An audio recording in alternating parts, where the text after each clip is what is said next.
Chuckles. Well, folks, if you thought your hair was having a bad day, just wait until you meet the tornadoes lining up from Missouri to Tennessee. They're about to give the whole blowout a new meaning. Now, don't get me wrong, we all enjoy a bit of wind in our sails, but these intense storms are taking it a notch higher.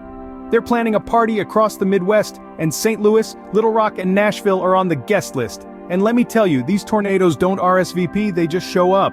Meanwhile, over in the Plains, Ohio Valley, and Great Lakes regions, severe weather is already throwing a shindig of its own.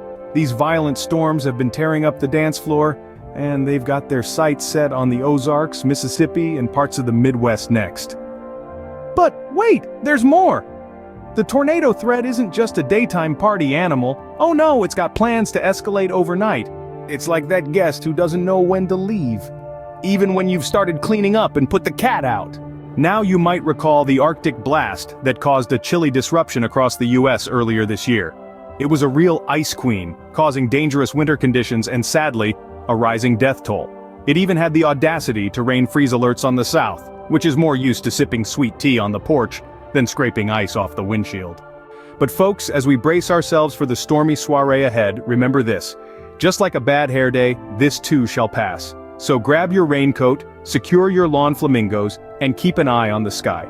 Because even though tornadoes might not be the most welcome guests, they sure do know how to make an entrance.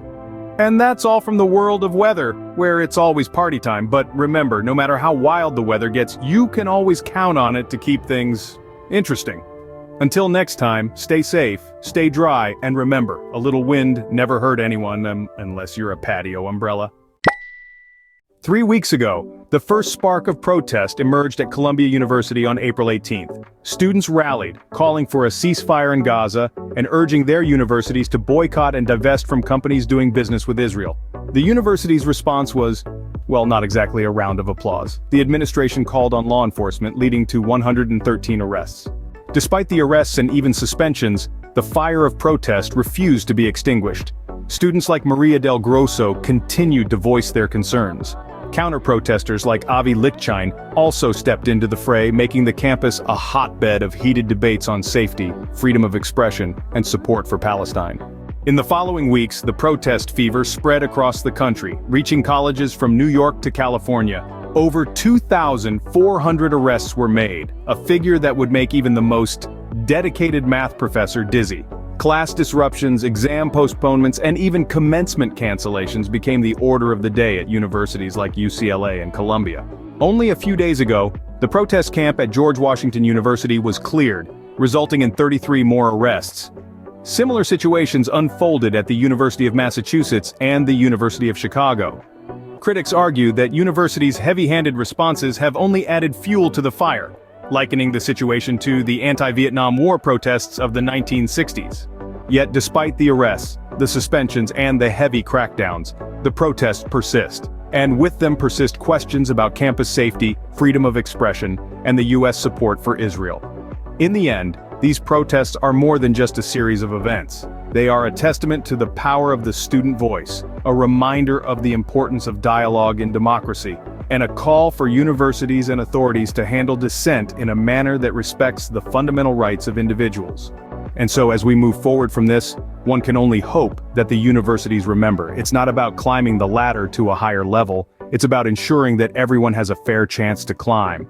Well, that's all for now, folks. Stay tuned, stay informed, and remember, the pen might be mightier than the sword, but a peaceful protest can shake the world. Once upon a time, in a world not so different from our own, a group of apes decided to launch a franchise and, well, mankind has been going bananas for it ever since. Welcome to the review of Kingdom of the Planet of the Apes.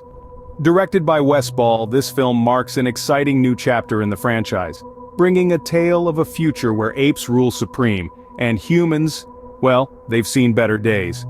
But don't worry, this isn't a documentary on the year 2020.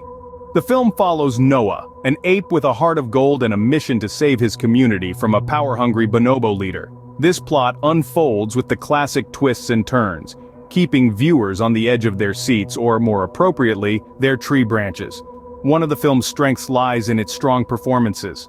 Owen Teague, Peter Macon, Freya Allen, and Kevin Durand deliver standout performances, making you forget they're playing apes and not auditioning for the next Shakespearean drama. The film also showcases impressive motion capture technology, blurring the lines between reality and CGI. However, not all is rosy in this ape kingdom. The film's main weakness is that it tends to lean heavily on action sequences, sometimes at the expense of plot development. But then again, who doesn't love a good ape versus bonobo showdown?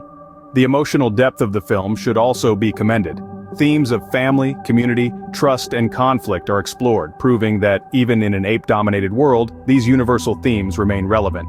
There are high expectations for this film, with projections of earning between $130 to $140 million domestically, and potentially $250 to $300 million worldwide. This film is expected to breathe new life into the franchise and possibly reach blockbuster status.